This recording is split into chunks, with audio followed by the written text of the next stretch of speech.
ಕನಕಪುರ ನಗರದ rural education society ಮತ್ತು ರಾಮನಗರ ಜಿಲ್ಲಾ ಪೊಲೀಸ್ ಸಂಯುಕ್ತಾಶ್ರಯದಲ್ಲಿ ಎಸ್ ಕರಿಯಪ್ಪನವರ 125ನೇ ಜನ್ಮದಿನಾಚರಣೆ ಪ್ರಯುಕ್ತ ಶನಿವಾರ ಮಾದಕ ವ್ಯಸನ ವಿರುದ್ಧ ಜಾಗೃತಿ ಜಾಥಾ ಹಮ್ಮಿಕೊಳ್ಳಲಾಗಿತ್ತು.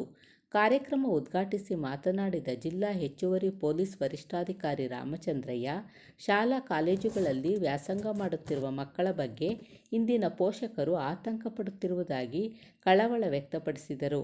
ಆಕರ್ಷಣೆಗೆ ಒಳಗಾಗಿ ಬಹಳಷ್ಟು ವಿದ್ಯಾರ್ಥಿಗಳು ಮಾದಕ ವ್ಯಸನಕ್ಕೆ ಬಲಿಯಾಗಿ ಇವರನ್ನು ನಂಬಿದ ಪೋಷಕರಿಗೆ ಕಂಟಕರಾಗುತ್ತಿರುವುದು ದೌರ್ಭಾಗ್ಯ. ಮಾದಕ ವ್ಯಸನಕ್ಕೆ ಸಿಲುಕಿದವರು ಯಾವುದೇ ಚಿಕಿತ್ಸೆಯಿಂದ ಗುಣವಾಗುವುದಿಲ್ಲ. ವ್ಯಸನಿಗಳು ಕೊನೆಗೆ ಬಹು ಅಂಗಾಂಗ ವೈಫಲ್ಯಕ್ಕೆ ಒಳಗಾಗಿ ಜೀವವನ್ನೇ ಕಳೆದುಕೊಳ್ಳಬೇಕಾಗುತ್ತದೆ. ಹಾಗಾಗಿ ಯುವಕರು, ವಿದ್ಯಾರ್ಥಿಗಳು ಮಾದಕ ವ್ಯಸನಗಳಿಗೆ ಬಲಿಯಾಗಬಾರದು ಎಂದರು.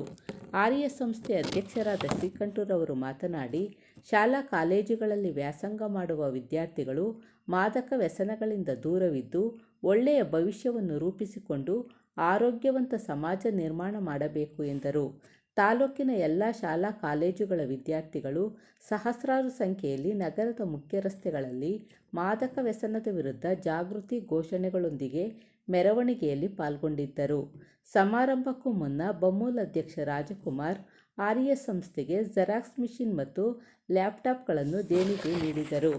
ಈ ಸಂದರ್ಭದಲ್ಲಿ ಪೊಲೀಸ್ ಇನ್ಸ್ಪೆಕ್ಟರ್ಗಳಾದ ಮಿಥುನ್ ಶಿಲ್ಪಿ, ವಿಕಾಸ್, ಸಬ್ ಇನ್ಸ್ಪೆಕ್ಟರ್ಗಳಾದ ಮನೋಹರ್, ಉಷಾ, ರತ್ನಮ್ಮ, ಆರ್ಎಸ್ ಆಡಳಿತ ಮಂಡಳಿ ಕಾರ್ಯದರ್ಶಿ ಪುಟ್ಟಸ್ವಾಮಿ, ಖಜಾಂಚಿ ಮಂಜುನಾಥ್, ಪ್ರಾಂಶುಪಾಲರಾದ ಬಾಲಕೃಷ್ಣ, ನಿರ್ದೇಶಕರಾದ ಸೂರ್ಯನಾರಾಯಣ್, ಕೆಬಿ ನಾಗರಾಜು, ಕೃಷಿ ಕಾಲೇಜು ಪ್ರಾಂಶುಪಾಲರಾದ ಸಿದ್ದರಾಮೇಗೌಡ, ಪುಟ್ಟರಾಜು ಸೇರಿದಂತೆ ಉಪನ್ಯಾಸಕರುಗಳು, ಪೊಲೀಸ್ ಸಿಬ್ಬಂದಿಗಳು ಮತ್ತು ಡಾಕ್ಟರ್ ವಿನೋದ್ ಕುಮಾರ್ ಹಾಗೂ ಸಾವಿರಾರು ವಿದ್ಯಾರ್ಥಿಗಳು ಭಾಗವಹಿಸಿದ್ದರು.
ನಿಮ್ಮ ಹಸ್ತ ಲಾಘವದ ಮೂಲಕ ತೋರಿಸಬೇಕು.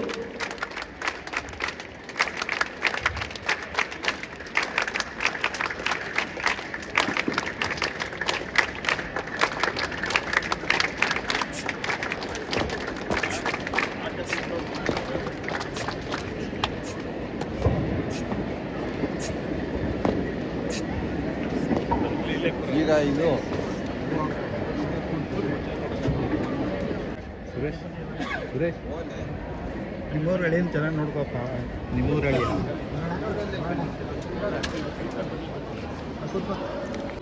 ಸಾಕು ಸಾಕು ಸಾಕು.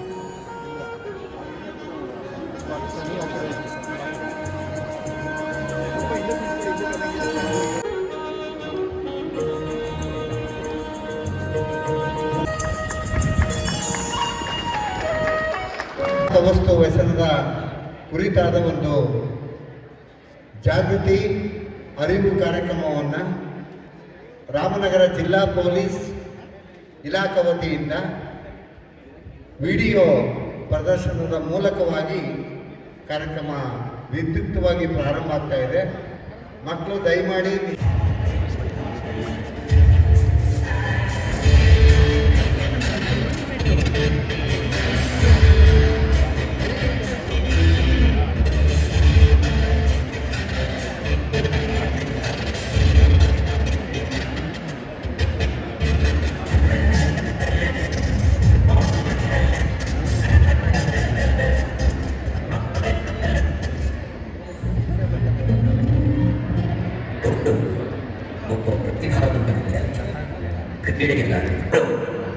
ಒಬ್ಬ ಪ್ರತಿಭಾವಂತ ವಿದ್ಯಾರ್ಥಿ ಕ್ರೀಡೆಯಲ್ಲಾಗಲಿ ವಿದ್ಯಾಭ್ಯಾಸದಲ್ಲಾಗಲಿ ಪ್ರಶ್ನೆಗಳಿಗೆ ಉತ್ತರ ಕೊಡುವುದರಲ್ಲಾಗಲಿ ಗೌರವನನ್ನು ಮೀರಿಸಿಕೊಂಡಿರಲಿಲ್ಲ.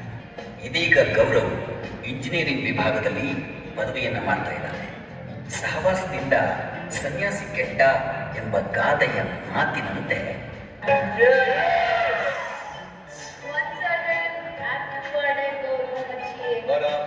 ಒಳ್ಳೆ ಪಾರ್ಟಿ ಕೊಡ್ತಿದ್ದೆ ಮಗ.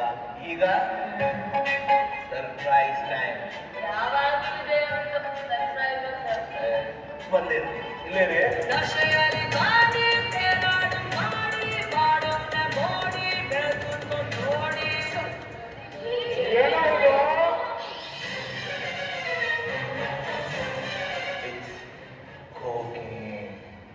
Very expensive. ಒಂದು ಸಾರಿ ಟೇಸ್ಟ್ ಮಾಡಿದ್ರೆ ಸ್ವರ್ಗದಲ್ಲಿ ತೇಲಾಡ್ತಾರೆ.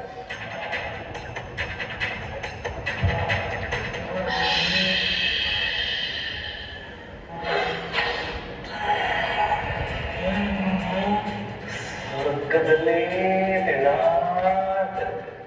ಗೌರವ್, ನೀನು ಇಲ್ಲಿ ಮಾಡ್ತಿದ್ದ? ನನಗೆ ಬೇಡಪ್ಪ. ಏಯ್, ಮಜಾ ಇರುತ್ತೋ ಟ್ರೈ ಮಾಡು. ಏಯ್, ಏನಾಗಲ್ಲ, ಸುಮ್ಮನೆ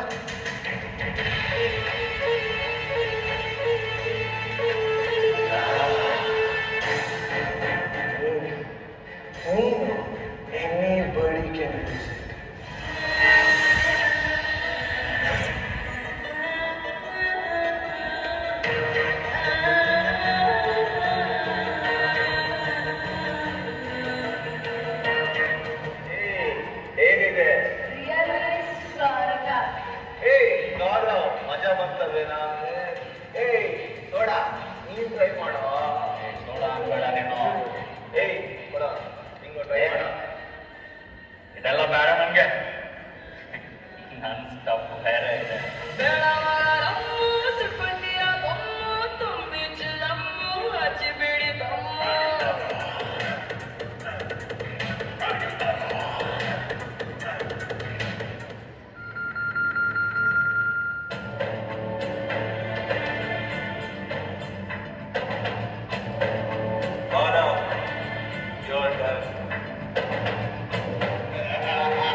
ಹೇಗಿದೆಯೋ ಸ್ವರ್ಗ.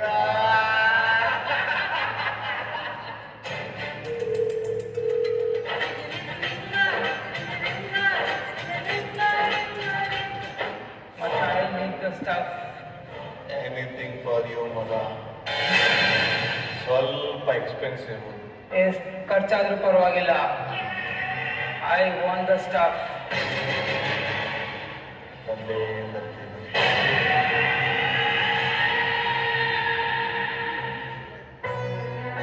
ಮಾದಕ ವಸ್ತುಗಳಿಗೆ ಬಲಿಯಾದ ಗೌರವ್ ಕಾಲ ಕಳೆದಂತೆ ಮಾನಸಿಕವಾಗಿ ಕುಗ್ಗಿ ಹೋಗ್ತಾನೆ. ಕಾಯಿಲೆಗಳು ಅವನ ದೇಹಕ್ಕೆ ಅಪ್ಪಳಿಸಿ ಬಿಡುತ್ತವೆ. ಕೊನೆಗೆ ತನ್ನ ಪ್ರಾಣವನ್ನೇ ಕಳೆದುಕೊಳ್ತಾನೆ.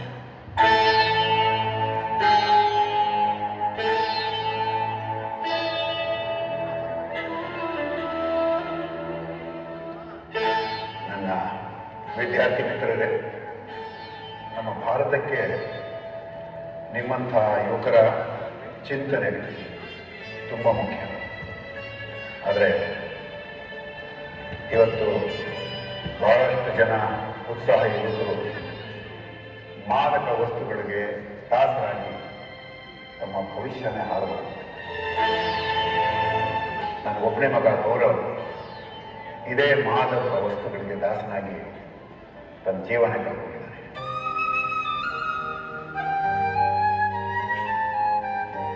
He died due to drugs. ಅವನ ಸ್ನೇಹಿತರು ತಾವು ಮೋಸ ಹೋಗಿ ಹಾಳಾಗೋದಲ್ಲದೆ ನನ್ನ ಮಗನನ್ನು ನಂಬಿಸಿ ಮೋಸ ಮಾಡಿದರು. They murdered my only son.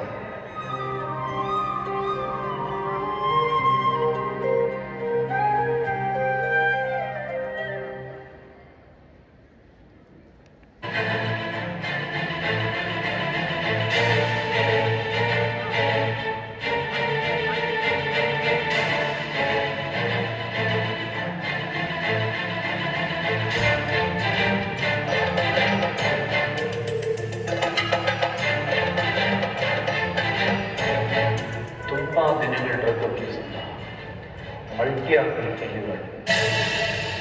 We have tried our best.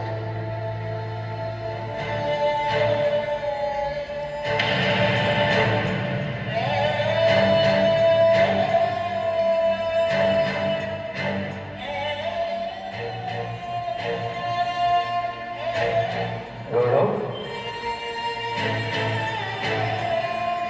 Gaurav ಅಪ್ಪ, I'm sorry ಅಪ್ಪ. ಏನೇನೋ ಅನ್ಕೊಂಡಿದ್ದೆ ಮಾಡಬೇಕು ಅಂತ. I'm sorry. ಇಲ್ಲ, ನಿನ್ಗೇನು ಆಗಲ್ಲ. ಬೇಗ ಹುಷಾರಾಗ್ತೀಯ. ಗೌರವ್ ಗೌರವ್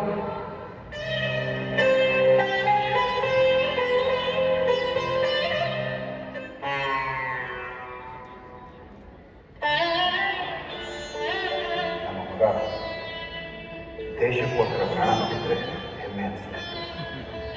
ಈ ರೀತಿ ಸತ್ತರೆ ನಾವು ಬದುಕಿದ್ದು ಸತ್ತ ಹಾಗೆ. ನಮ್ಮ ನೋವು ಸಂಕಟ ಯಾವ ತಂದೆ ತಾಯಿಗಳಿಗೂ ಆಗದೆ ಇರಲಿ.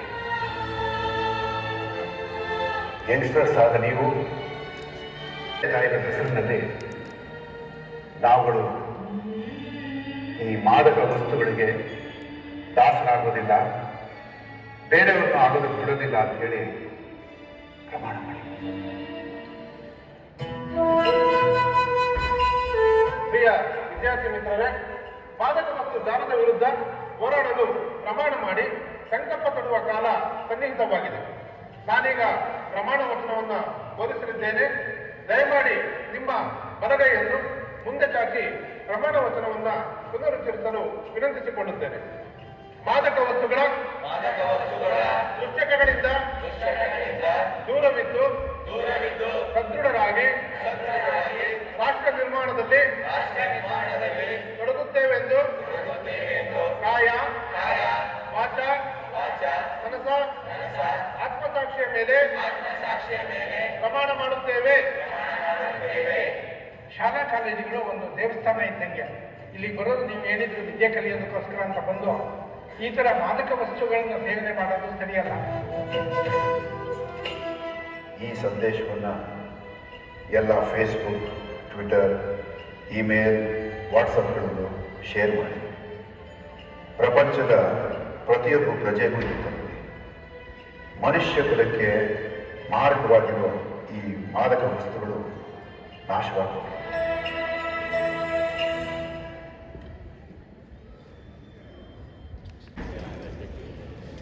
ಡಿಪಾರ್ಟ್ಮೆಂಟ್ ಅವರೆಲ್ಲ ಮಾಡಿರೋದು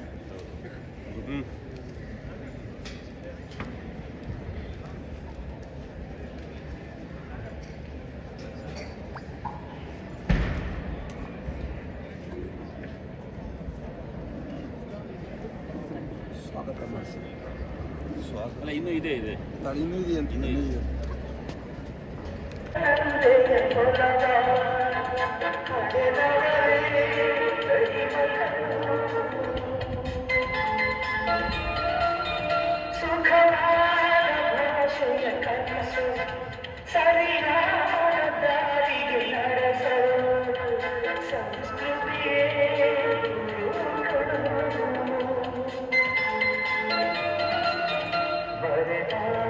ಜೀವನ ಪಾಠ ಕೊಡುಗಾಲೆ ಚಾಲಿಗೆಯೇಟ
ಇಲ್ಲಿವೆ ನಿಮ್ಮ ಪ್ರಶ್ನೆ ಪತ್ರಿಕೆಗಳು. ಬಿಳಿ ದ್ರವ್ಯ ಬಳಸಲು ಅನುಮತಿ ಇರುವುದಿಲ್ಲ. ಯಾರ ಬಳಿ ಇದ್ರೂ ನನಗೆ ಕೊಡಿ. ಗುಡ್ ಲಕ್ ಎಲ್ರಿಗೂ. ಸಮಯ ಮುಗೀತು. ದಯವಿಟ್ಟು ನಿಮ್ಮ ಉತ್ತರ ಪತ್ರಿಕೆಗಳನ್ನು ಕೊಡಿ. ಮೇಡಮ್, ವೈಟ್ನರ್ ಫ್ಲೂಯಿಡ್ ಅನ್ನ ಯಾಕೆ ಅಲೋ ಮಾಡೋಲ್ಲ?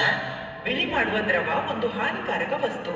ಅದನ್ನು ಯಾರಾದ್ರೂ ಸೇವಿಸಿದ್ರೆ ಅದು ಮೆದುಳಿನ ಹಾಗೂ ನರ್ವಸ್ ಸಿಸ್ಟಮ್ ಮೇಲೆ ಋಣಾತ್ಮಕ ಪರಿಣಾಮ ಬೀರುತ್ತೆ. ನಮ್ಮ ಸರ್ಕಾರ 18 ವರ್ಷಕ್ಕಿಂತ ಕಡಿಮೆ ವಯಸ್ಸಿನ ಮಕ್ಕಳಿಗೆ ಕರೆಕ್ಷನ್ ಫ್ಲೂಯಿಡ್ ವೈಟ್ನರ್ಸ್ ಮಾರಾಟ ಮಾಡೋದನ್ನ ನಿಷೇಧಿಸಿದೆ. ಓಕೆ, ನನಗೀಗ ಅರ್ಥ ಆಯ್ತು. ನನ್ನ ಗೆಳೆಯರಿಗೂ ಇದನ್ನ ತಿಳಿಸಿ ಹೇಳ್ತೇನೆ. Thank you madam. ವಿಜಯ್, ನಮ್ಮ ಸ್ಕೂಲ್ನ ಝೋನಲ್ ಮ್ಯಾಚ್ ಮುಂದಿನ ತಿಂಗಳಿದೆ. ನೀನು ಟೀಮಿನ ಉತ್ತಮ ಆಟಗಾರ. ಆದರೂ ಅಭ್ಯಾಸದ ಸಮಯದಲ್ಲಿ ತಪ್ಪಿಸ್ಕೊಂಡಿದೀಯಾ? ಸರ್, ನನ್ನ ಆರೋಗ್ಯ ಸರಿ ಇಲ್ಲ. ನಾನು ನಾಳೆ ಅಭ್ಯಾಸ ಮಾಡ್ತೇನೆ. ಇರ್ಫಾನ್, ನಿನಗೆ ವಿಜಯ್ ಬಗ್ಗೆ ಏನಾದ್ರೂ ಗೊತ್ತಾ? ಅವನು ಚಿಂತೆಯಲ್ಲಿರೋ ಆಗಿದೆ. ಇತ್ತೀಚೆಗೆ ಸಾಮಾನ್ಯವಾಗಿ ವರ್ತಿಸ್ತಾ ಇಲ್ಲ. ನೀವು ಹೇಳೋದು ಸರಿ ಸರ್. ನಾನು ಅವನ ಜೊತೆ ಮಾತಾಡ್ತೀನಿ. ಆ ಅಂಗಡಿಯವನಿಗೆ ಇಲ್ಲಿಂದ ಅಂಗಡಿ ತೆಗೆಯುವುದಕ್ಕೆ ಹೇಳು. ಸರ್ಕಾರದ ಆದೇಶದಂತೆ ತಂಬಾಕು ಉತ್ಪನ್ನಗಳನ್ನು 18 ವರ್ಷದ ಕೆಳಗಿನ ಮಕ್ಕಳಿಗೆ ಮಾರಾಟ ಮಾಡಬಾರದು ಮತ್ತು ವಿದ್ಯಾಸಂಸ್ಥೆಗಳ ಹತ್ತಿರ 100 ಮೀಟರ್ ಸುತ್ತಮುತ್ತಲಿನ ಜಾಗದಲ್ಲಿ ಮಾರಾಟ ಮಾಡಬಾರದು.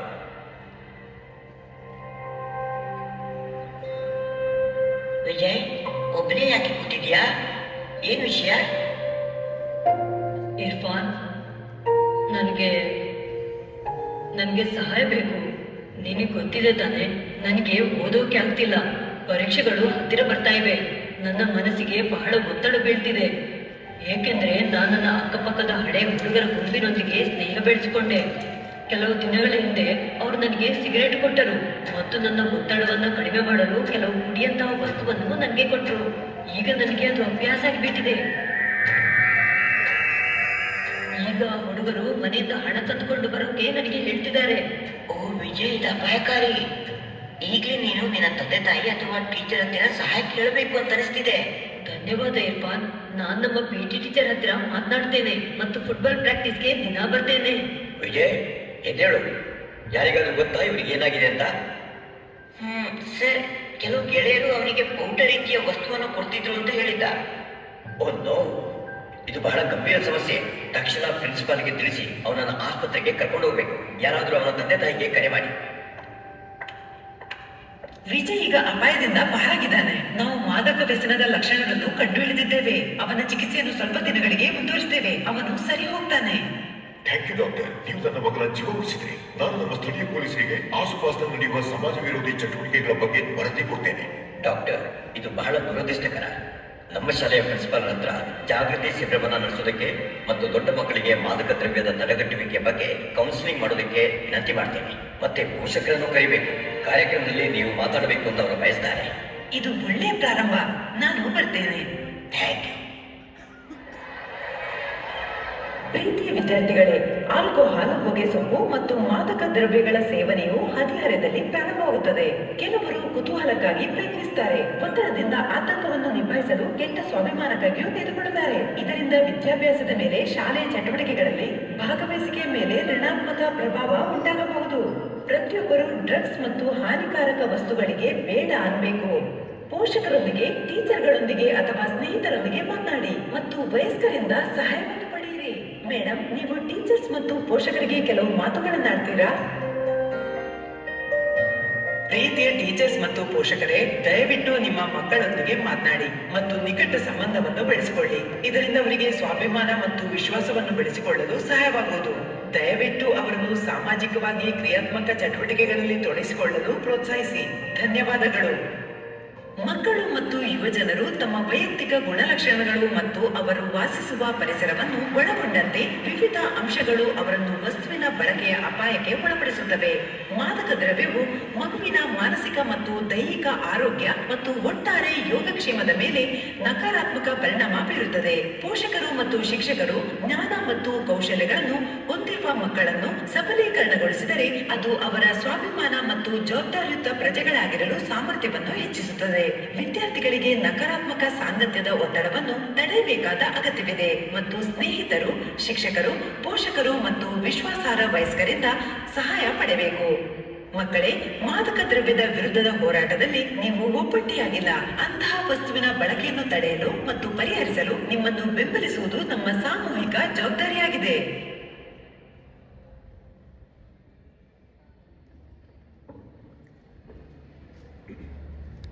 ವಸ್ತುಗಳು ಅಂದ್ರೆ ಡ್ರಗ್ಸ್, ಇದು ನಮ್ಮ ಸಮಾಜಕ್ಕೆ ಒಂದು ದೊಡ್ಡ ಕಂಟಕ. ಇದಕ್ಕೆ ಯಾರು ಬೇಕಾದ್ರೂ ಬಲಿಯಾಗದೆ ಇರೋದಕ್ಕೆ ನಾವೇನ್ ಮಾಡಬೇಕು ಅಂದ್ರೆ, ಈ ದಿನ ಪೊಲೀಸರು ಕೈ ಜೋಡಿಸಿ ಇದರ ಎದುರು ನಾವೆಲ್ಲರೂ ಸೇರಿ ಮಾಡಬೇಕು. ಸೊ ಹಾಗಾಗಿ ದಯವಿಟ್ಟು ಮಾದಕ ವಸ್ತುಗಳು ಬೇಡ. Say no to drugs, life changes. Thank you.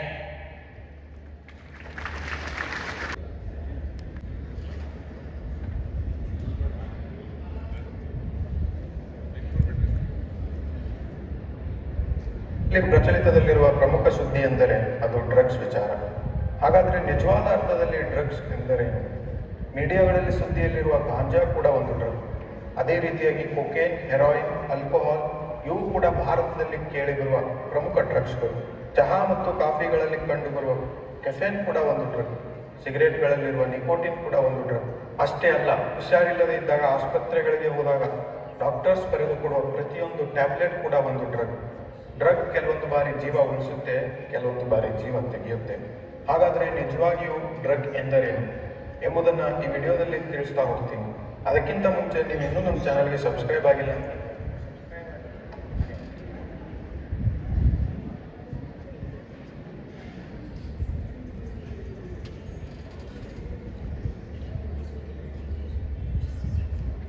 Drug ಎಂದರೆ ಯಾವುದೇ ಒಂದು ವಸ್ತುವನ್ನು ಸೇವಿಸಿದಾಗ ಅದು ದೈಹಿಕವಾಗಿ ಹಾಗೂ ಮಾನಸಿಕವಾಗಿ ದೇಹದ ಮೇಲೆ ಪರಿಣಾಮ ಬೀರುತ್ತಿದ್ದರೆ ಅದನ್ನು ಡ್ರಗ್ ಅಂತ ಹೇಳ್ತಾರೆ. ಸಿಂಪಲ್ ಆಗಿ ಡ್ರಗ್ ಬಗ್ಗೆ ನೋಡ್ತಾ ಹೋದ್ರೆ ನಮಗೆ ಪ್ರಮುಖವಾಗಿ ಸಿಗೋದು ಎರಡು ಅರ್ಥಗಳು. ಒಂದು ಡ್ರಗ್ ಎಂದರೆ ಔಷಧ, ಇನ್ನೊಂದು ಡ್ರಗ್ ಎಂದರೆ ಮಾದಕ ವಸ್ತು. ಹುಷಾರಿಲ್ಲದೆ ಇದ್ದಾಗ ಆಸ್ಪತ್ರೆಗಳಲ್ಲಿ ಡಾಕ್ಟರ್ಸ್ಗಳು ಬರೆದುಕೊಡುವ ಪ್ರತಿಯೊಂದು ಡ್ರಗ್ ಔಷಧಿಯಾಗಿ ಜೀವ ಉಳಿಸೋ ಕೆಲಸ ಮಾಡುತ್ತೆ. ಅದೇ ರೀತಿಯಾಗಿ ಡ್ರಗ್ ಎಂದರೆ ಇನ್ನೊಂದು ಅರ್ಥ ಮಾದಕ ವಸ್ತು. ಇವತ್ತಿನ ಯುವ ಸಮುದಾಯದಲ್ಲಿ, ಅದರಲ್ಲೂ ಕಾಲೇಜಿನ ದಿನಗಳಲ್ಲಿ ಮೋಜು ಮಸ್ತಿ ಮಾಡುವಾಗ, ಯಾರನ್ನೋ ಮೆಚ್ಚಿಸಲಿಕ್ಕೆ ಸ್ಟೈಲ್ ಮಾಡುವಾಗ ಅಥವಾ ಮಾನಸಿಕ ನೆಮ್ಮದಿ ಸಿಗುತ್ತದೆ ಎನ್ನುವ ಭಾವನೆಯಿಂದ ತೆಗೆದುಕೊಳ್ಳುವ ಮಾದಕ ವಸ್ತುಗಳು ಮುಂದೊಂದು ದಿನ ಅವರ ಆರೋಗ್ಯವನ್ನ ಹಾಳು ಮಾಡಿ ಜೀವಕ್ಕೆ ಕೂತು ತರುತ್ತವೆ. ನಮ್ಮ ಕಾನೂನಿನಲ್ಲಿ ಹಲವು ಡ್ರಗ್ಗಳನ್ನು ಬಳಸಲು ಅನುಮತಿ ಇದೆ. ಇನ್ನು ಕೆಲವು ಡ್ರಗ್ಗಳನ್ನು ಬಳಸುವುದು ಅಪರಾಧ. ಅಂತಹವುಗಳಿಗೆ ಕಾನೂನಿನ ಅಡಿಯಲ್ಲಿ ಅನುಮತಿ ಇಲ್ಲ. ಇನ್ನು ಕೆಲವು ಡ್ರಗ್ಗಳನ್ನು ಪರಿಸ್ಥಿತಿಗೆ ಅನುಗುಣವಾಗಿ ವೈದ್ಯರ ಸಲಹೆ ಮೇರೆಗೆ ಸೇವಿಸಲು ಅನುಮತಿ ಇದೆ. ಇವತ್ತಿನ ಈ ವಿಡಿಯೋದಲ್ಲಿ ಡ್ರಗ್ಸ್ಗಳನ್ನು ಪ್ರಮುಖವಾಗಿ 2 ವಿಭಾಗಗಳನ್ನಾಗಿ ಮಾಡಿ ಅವುಗಳನ್ನು ತಿಳಿಸುವ ಪ್ರಯತ್ನ ಮಾಡ್ತೀನಿ. ಮೊದಲನೇದಾಗಿ ಸ್ಟಿಮ್ಯುಲೆಂಟ್ಸ್ ಅಂದ್ರೆ ಇವುಗಳನ್ನು ಸೇವಿಸಿದಾಗ ದೇಹದ ಹೃದಯ ಬಡಿತ ಹಾಗೂ ರಕ್ತದೊತ್ತಡ ಹೆಚ್ಚಾಗುತ್ತದೆ. ಅದರ ಜೊತೆಗೆ ಸೇವಿಸಿದ ವ್ಯಕ್ತಿ ಹೆಚ್ಚು ಜಾಗರೂಕನಾಗುತ್ತಾನೆ. ಪ್ರಮುಖವಾಗಿ ಸೇವಿಸಿದ ವ್ಯಕ್ತಿಗೆ ಜಾಸ್ತಿ ಹಸಿವಾಗುವುದಿಲ್ಲ. ಉದಾಹರಣೆಗೆ ಕಾಫಿ ಹಾಗೂ ಚಹಾಗಳಲ್ಲಿ ಕಂಡುಬರುವ ಕೆಫೆನ್, ಇದನ್ನು ಬಳಸಲು ಕಾನೂನಿನಲ್ಲಿ ಅನುಮತಿ ಇದೆ.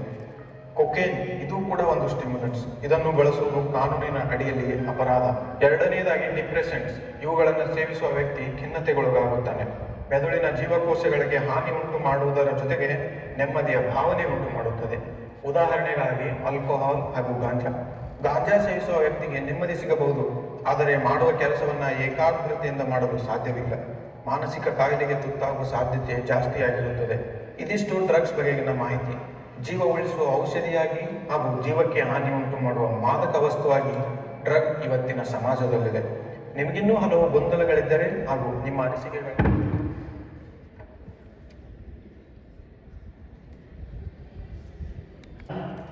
ಈ ಕಾರ್ಯಕ್ರಮದ ಅಧ್ಯಕ್ಷತೆಯನ್ನು ವಹಿಸಿಕೊಂಡಿರ್ತಕ್ಕಂಥ ನಮ್ಮ ಗಣಸಂಸ್ಥೆ ಅಧ್ಯಕ್ಷರಾದಂಥ ಶ್ರೀಕಂಠರವರು ಸಹ ಸಮಾಜ ಸೇವಾ ಹಿನ್ನೆಲೆಯಲ್ಲಿ ಈ ಕಾರ್ಯಕ್ರಮಕ್ಕೆ ಅವರು ಕೂಡ ಪ್ರಾಯೋಜಕತ್ವವನ್ನು ವೈಯಕ್ತಿಕವಾಗಿ ವಹಿಸಿಕೊಂಡಿದ್ದಾರೆ ಎನ್ನುವಂಥ ಹೆಮ್ಮೆಯ ಮಾತುಗಳನ್ನಾಡುತ್ತಾ ಈ ಕಾರ್ಯಕ್ರಮದ ನಿರೂಪಣೆಯನ್ನು ನಮ್ಮ PU ಕಾಲೇಜಿನ ಕನ್ನಡ ವಿಭಾಗದ ಕವಿತಾರವರಿಗೆ ವಹಿಸಿಕೊಟ್ಟಿದ್ದೀವಿ.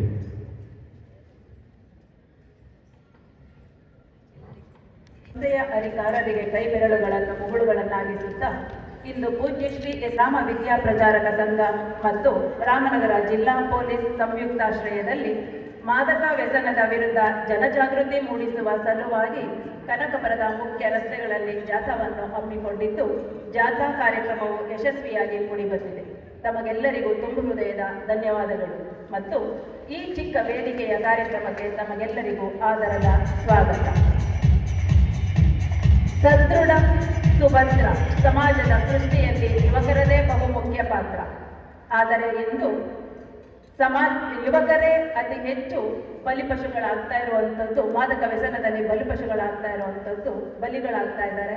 ಆ ಒಂದು ದೃಷ್ಟಿಯಿಂದ ಅವರಿಗೆ ಒಂದು ಜಾಗೃತಿಯನ್ನು ಮೂಡಿಸುವಂತಹ ಸಲುವಾಗಿ ಈ ಒಂದು ಕಾರ್ಯಕ್ರಮವನ್ನು ಹಮ್ಮಿಕೊಳ್ಳಲಾಗಿದೆ.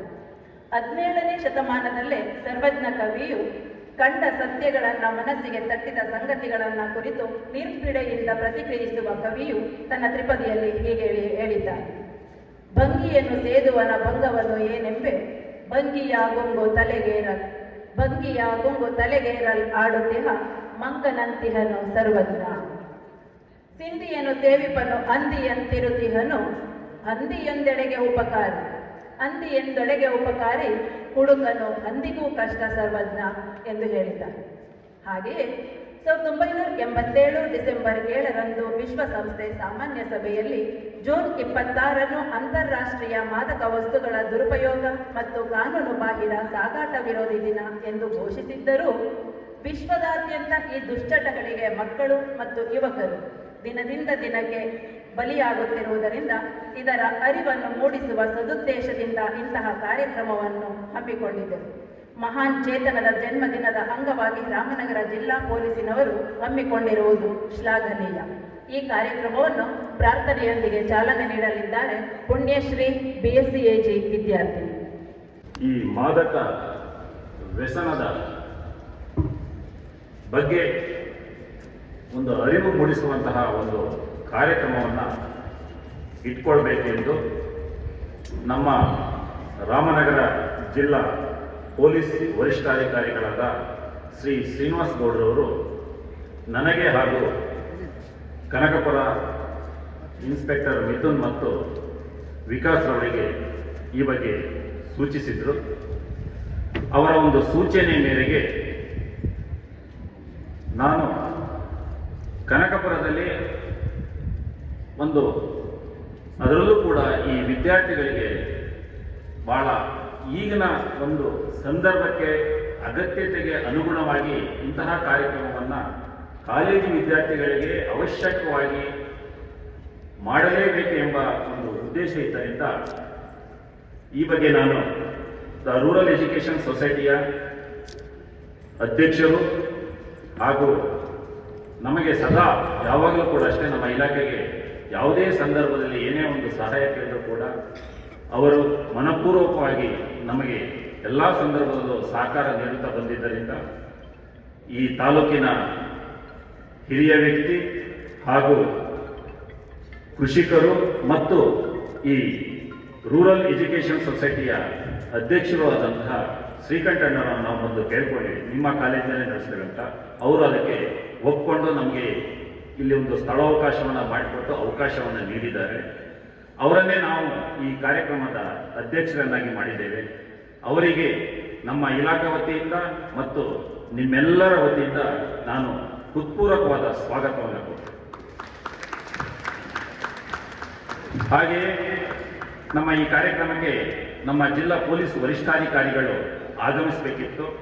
ಮಾನ್ಯ ಗೃಹ ಸಚಿವರ ಭೇಟಿ ಕಾರಣ ಈಗ ಅವರು ಬರ್ತಾ ಇದ್ದಾರೆ. ಕಾರ್ಯಕ್ರಮ ಮುಗಿತಾ ಬಂದಿದೆ. ಇನ್ನು ಒಂದು ಹಾಫ್ ಅನ್ ಅವರಲ್ಲಿ ಮಾನ್ಯ SP ಸಾಹೇಬರು ಕೂಡ ಈ ಕಾರ್ಯಕ್ರಮಕ್ಕೆ ಬರ್ತಾ ಇದ್ದಾರೆ. ಅದರ ಜೊತೆಗೆ ನಮ್ಮ ಈ ಕಾರ್ಯಕ್ರಮಕ್ಕೆ ಈ ದಿನ ಆಗಮಿಸಿದಂತಹ ರಾಮನಗರ ಜಿಲ್ಲಾ ಹೆಚ್ಚುವರಿ ಪೊಲೀಸ್ ವರಿಷ್ಠಾಧಿಕಾರಿಗಳಾದಂತಹ ಸನ್ಮಾನ್ಯ ಶ್ರೀ ರಾಮಚಂದ್ರಯ್ಯ ಸಾಹೇಬರಿಗೆ ಕೂಡ ನಾನು ಹೃತ್ಪೂರ್ವಕವಾದ ಸ್ವಾಗತವನ್ನು ಕೊಡ್ತೇನೆ. ಅದೇ ರೀತಿ ಈ ಕಾರ್ಯಕ್ರಮದಲ್ಲಿ ವಿಶೇಷವಾದ ಒಂದು ಆಹ್ವಾನಿತರಾಗಿ ಆಗಮಿಸಿದಂತಹ ಬುಮಲ್ನ ಪ್ರೆಸಿಡೆಂಟ್ ಆದಂತಹ ರಾಜ್ಕುಮಾರ್ ಅವರಿಗೂ ಕೂಡ ನಾನು ಹೃತ್ಪೂರ್ವಕವಾದ ಸ್ವಾಗತವನ್ನು ಕೊಡ್ತೇನೆ. ಮತ್ತೆ ಈ ಕಾಲೇಜಿನ ಚೇರ್ಮನ್ ರವರಾದಂತಹ ಶ್ರೀಕಂಠಣ್ಣವರು ಒಂದು ಸಜೆಷನ್ ಹೇಳಿದ್ರು, ನಾವು ಇಂಥ ಡ್ರಗ್ ಅವೇರ್ನೆಸ್ ಕಾರ್ಯಕ್ರಮ ಮಾಡುವಾಗ ಒಂದು ಉಪನ್ಯಾಸ ಮಾಡಬೇಕು. ಅದರಲ್ಲೂ ಕೂಡ ಅದರ ಬಗ್ಗೆ ನಮ್ಮ ಕಾಲೇಜಿನ ಒಬ್ಬರು ಹಳೆ ವಿದ್ಯಾರ್ಥಿ ಕೂಡ ಅವರು ಕೂಡ ಡಾಕ್ಟರ್ ಆಗಿದ್ದಾರೆ. ಆ ಬಗ್ಗೆ ಅವರೊಂದು ಉಪನ್ಯಾಸ ನೀಡ್ತಾರೆ. ಅವರಿಗೆ ಆಹ್ವಾನಿಸಿದ ಅಂತ ಹೇಳಿದ ಮೇರೆಗೆ ಅವರನ್ನು ಕೂಡ ಆಹ್ವಾನಿಸಿದ್ದೇವೆ. ಶ್ರೀ ವಿನೋದ್ ಕುಮಾರ್ ಅವರಿಗೂ ಕೂಡ ನಾನು ಹೃತ್ಪೂರ್ವಕವಾದಂತಹ ಸ್ವಾಗತವನ್ನು ಕೊಡ್ತೇನೆ.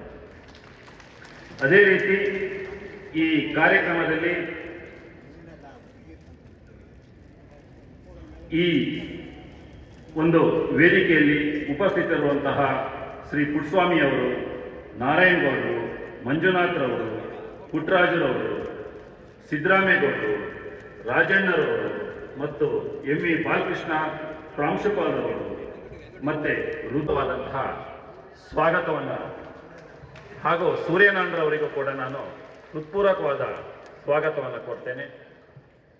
ನಮ್ಮ ಈ ಕಾರ್ಯಕ್ರಮಕ್ಕೆ ಸುಮಾರು ಒಂದು ವಾರದಿಂದ ಅಚ್ಚುಕಟ್ಟಾಗಿ ಆಯೋಜನೆ ಮಾಡುವಂತಹ ಕನಕಪುರ ಟೌನ್ ಮತ್ತು ರೂರಲ್ ಇನ್ಸ್ಪೆಕ್ಟರ್ ಆದಂತಹ ಮಿಥುನ್ ಹಾಗೂ ವಿಕಾಸ್ ಹಾಗೂ ಎಲ್ಲ PSI ಮತ್ತು ನಮ್ಮ ಸಿಬ್ಬಂದಿಯವರಿಗೆ ಸ್ವಾಗತ ಕೊಡ್ತಾರೆ. ಹಲವಾರು ವಿದ್ಯಾಸಂಸ್ಥೆಯವರು ನಮ್ಮ ಈ ಕಾರ್ಯಕ್ರಮಕ್ಕೆ ಭಾಗವಹಿಸಿದ್ದಾರೆ. ಮತ್ತೆ ನಾವೊಂದು ಜಾಥಾವನ್ನು ಕೂಡ ಮಾಡಿದ್ದೇವೆ. ಆ ಜಾಥಾಕ್ಕೂ ಕೂಡ ಆಗಮಿಸಿದ್ದಾರೆ. ಎಲ್ಲ ಕಾಲೇಜು ವಿಭಾಗ, ಹೈಸ್ಕೂಲು ವಿಭಾಗ ಹಾಗೂ ಮುಖ್ಯವಾಗಿ ಈ ಗ್ರಾಮೀಣ ಎಜುಕೇಷನ್ ಸೊಸೈಟಿಯ ಎಲ್ಲ ವಿದ್ಯಾರ್ಥಿನಿಯರಿಗೂ ಕೂಡ ನಾನು ಹೃತ್ಪೂರ್ವಕವಾದ ಸ್ವಾಗತ. ಈಗಾಗಲೇ ಈ ಡ್ರಗ್ ಮತ್ತು ಇದರ ಅರಿವಿನ ಬಗ್ಗೆ ಸಾಕಷ್ಟು ಕೆಲವು ವಿಡಿಯೋಗಳನ್ನು ಕೂಡ ಈಗಾಗಲೇ ನೀವು ವೀಕ್ಷಿಸಿದ್ದೀರಿ. ನಿಮಗೆಲ್ಲ ಗೊತ್ತಿದೆ, ಈ ಕನಕಪುರ ಒಂದು ಗ್ರಾಮೀಣ ಭಾಗ. ಸಾಧಾರಣವಾಗಿ ಇತ್ತೀಚಿನ ದಿನದಲ್ಲಿ ಯಾವುದೇ ಒಂದು ಕಾಂಪಿಟೇಷನ್ ಎಕ್ಸಾಮ್ ಅನ್ನು ನಾವು ಅನಾಲಿಸಿಸ್ ಮಾಡ್ತೇವೆ. ಅದು UPSC ಇರ್ಬೋದು, KPSC ಇರ್ಬೋದು ಅಥವಾ ಇತರ ಯಾವುದೇ ಸ್ಪರ್ಧಾತ್ಮಕ ಪರೀಕ್ಷೆಗಳಲ್ಲಿ ಗ್ರಾಮೀಣ ಭಾಗದ ವಿದ್ಯಾರ್ಥಿಗಳೇ ಹೆಚ್ಚಾಗಿ ಉತ್ತೀರ್ಣರಾಗುತ್ತಾರೆ. ನಗರವೇ ವಿಭಾಗದ ವಿದ್ಯಾರ್ಥಿಗಳೇ ಕಂಪೇರ್ ಮಾಡಿದರೆ ಗ್ರಾಮೀಣ ಭಾಗದ ವಿದ್ಯಾರ್ಥಿಗಳೇ ಅತಿ ಹೆಚ್ಚು ಅಂಕಗಳನ್ನು ಪಡೆದು ಹೆಚ್ಚಿನ ರ್ಯಾಂಕ್ನಲ್ಲಿ ಉತ್ತೀರ್ಣರಾಗಿ ಒಳ್ಳೊಳ್ಳೆ ಹುದ್ದೆಗಳಿಗೆ ಹೋಗ್ತಾ ಇದ್ದಾರೆ. ಅದೇ ರೀತಿ ಈ ಕನಕಪುರ ಈ ಭಾಗ ಬೆಂಗಳೂರು ನಗರಕ್ಕೆ ಬಹಳ ದೂರ ಇಲ್ಲ. ಕೇವಲ ಒಂದು 30 ಕಿಲೋಮೀಟರ್ ಅಂತರದಲ್ಲಿ ಬೆಂಗಳೂರು ನಗರ ಇದೆ. ಹಾಗಾಗಿ ಈ ಭಾಗದ ಜನ ಎಲ್ಲರೂ ಕೂಡ ನಗರಕ್ಕೆ ಅವಲಂಬಿಸಬೇಕಾಗಿದೆ. ಇಲ್ಲಿ ಹೆಚ್ಚಾಗಿ ಒಂದು PUC ಮಾಡ್ಬೋದು, ಡಿಗ್ರಿ ಮಾಡ್ಬೋದು, ಮುಂದಿನ ಎಜುಕೇಷನ್ಗೆ ಅಥವಾ ಮುಂದೆ ನಿಮಗೆ ಯಾವುದೇ ಪ್ರೊಫೆಷನ್ ಅಥವಾ ಯಾವುದೇ ಒಂದು ಉದ್ಯೋಗ ಬೇಕಂದ್ರೂ ನೀವು ಬೆಂಗಳೂರು ನಗರಕ್ಕೆ ಅವಲಂಬಿಸಬೇಕು, ನಗರಕ್ಕೆ ಅನಿವಾರ್ಯವಾಗಿ ಹೋಗಲೇಬೇಕು. ನನಗೆ ಗೊತ್ತಿದ್ದಂತೆ ನಾನು ಸಾಕಷ್ಟು ಬಾರಿ ಯಾವುದೇ ಒಂದು ಹಳ್ಳಿಗೆ ಯಾವುದೇ ಪಟ್ಟಣದಲ್ಲಿ ಹೋದಾಗ ಕೇಳಿದ್ರೆ ಸಾಧಾರಣವಾಗಿ ಕನಕಪುರದಲ್ಲಿ ಹಳ್ಳಿಯಲ್ಲಿ 80% ಜನ ಯಾರಾದರೂ ಒಬ್ಬ ವ್ಯಕ್ತಿ ಬೆಂಗಳೂರಲ್ಲೇ ಇರ್ತಾರೆ, ಯಾವುದಾದ್ರೂ ಒಂದು ಉದ್ಯೋಗದಲ್ಲಿ ಬೆಂಗಳೂರಲ್ಲಿ ಇರ್ತಾರೆ. ಈ ಬೆಂಗಳೂರು ನಗರ 20-30 ವರ್ಷದ ಹಿಂದಿನ ನಗರ ಅಲ್ಲ ಇದು ಈಗ ಒಂದು ಮೆಟ್ರೋಪಾಲಿಟನ್ ಸಿಟಿ ಆಗಿದೆ. ಈ ದೇಶದಲ್ಲೇ ಅತ್ಯುನ್ನತ ನಗರಗಳಲ್ಲಿ ಬೆಂಗಳೂರು ಕೂಡ ಒಂದು. ಇತ್ತೀಚಿನ ನೀವು ಕೆಲವೊಂದು ಅಂಕಿಅಂಶಗಳು ನೋಡಿರ್ಬೋದು. ದೆಹಲಿ ಮತ್ತು ಮುಂಬೈ ಹೊರತುಪಡಿಸಿದ್ರೆ ಬೆಂಗಳೂರೇ ಅತಿ ಹೆಚ್ಚು ಜನಸಾಂದ್ರತೆ ಇದೆ ಮತ್ತು ಹೆಚ್ಚಿನ ಅತಿ ವೇಗವಾಗಿ ಬೆಳೆಯುವಂತಹ ಒಂದು ನಗರವಾಗಿದೆ. ಬೆಂಗಳೂರು ನಗರದಲ್ಲಿ ಕೇವಲ ನಾವು ಬೆಂಗಳೂರು ಜನ ಮಾತ್ರ ಅಥವಾ ಕರ್ನಾಟಕ ಜನ ಮಾತ್ರ ಇಲ್ಲ. ಇಲ್ಲಿಯ ಉದ್ಯೋಗಕ್ಕಾಗಿ, ಇಲ್ಲಿಯ ಸಾಫ್ಟ್ವೇರು, ಇತರ ಎಲ್ಲ ಚಟುವಟಿಕೆಗಾಗಿ ಈ ದೇಶದ ವಿವಿಧ ಭಾಗಗಳಿಂದ ಬೆಂಗಳೂರಿಗೆ ಬಂದು ನೆಲೆಸಿದ್ದಾರೆ. ನೀವು ಈ ಗ್ರಾಮೀಣ ಭಾಗದ ವಿದ್ಯಾರ್ಥಿಗಳು ಒಂದ್ಸಾರಿ ಬೆಂಗಳೂರಿಗೆ ಹೋದಾಗ ನಿಮಗೆ ಅಲ್ಲಿ ಕೇವಲ ಕನಕಪುರದಷ್ಟೇ ಸ್ನೇಹಿತರಾಗಲ್ಲ. ಈ ರಾಜ್ಯದ ವಿವಿಧ ಭಾಗಗಳಲ್ಲಿ ಬಂದಂತಹ ವ್ಯಕ್ತಿಗಳು, ಈ ದೇಶದ ವಿವಿಧ ರಾಜ್ಯಗಳಲ್ಲಿ ಬಂದಂತಹ ವ್ಯಕ್ತಿಗಳು ನಿಮಗೆ ಪರಿಚಯ ಆದಾಗ ಆ ಪರಿಚಯ ಸ್ನೇಹಕ್ಕೆ ಬೆಳೆದು ಆತ್ಮೀಯತೆ ಬೆಳೆದು ನೀವು ಅವರ ಜೊತೆಗೆ ಆತ್ಮೀಯವಾಗಿದ್ದಾಗ ಈ ಕೆಲವೊಂದು ದಾರಿ ತಪ್ಪು ಕೆಲಸಗಳು ಜಾಸ್ತಿ ನಡೀತಾ ಇದೆ.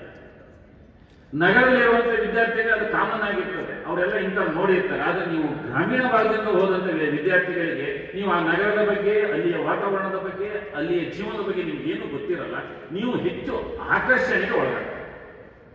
ನಿಮ್ಗೆ ಗೊತ್ತಿರ್ಬೋದು, ನೀವು ಇಲ್ಲಿ ಕಾಲೇಜಲ್ಲಿ ಹೋಗುವಾಗ ಯಾವ್ದಾದ್ರು ಒಂದು ಒಳ್ಳೆ ಹೈಲೈಟ್ ಕಾರ್ ಬಂದಾಗ ಅದು ಯಾರು ನೋಡಿಲ್ಲ, ನೋಡ್ಕೊಳ್ಳಿ ಇದೇನಪ್ಪ ಇಂಥ ದೊಡ್ಡ ಕಾರ್ ಇದೆಯಲ್ಲಪ್ಪ ಅಂತ ಒಂದು ಸ್ವಲ್ಪ ನೀವು ಕ್ಯೂರಿಯಾಸಿಟಿಯಲ್ಲಿ ಅದನ್ನು ನೋಡ್ತೀವಿ.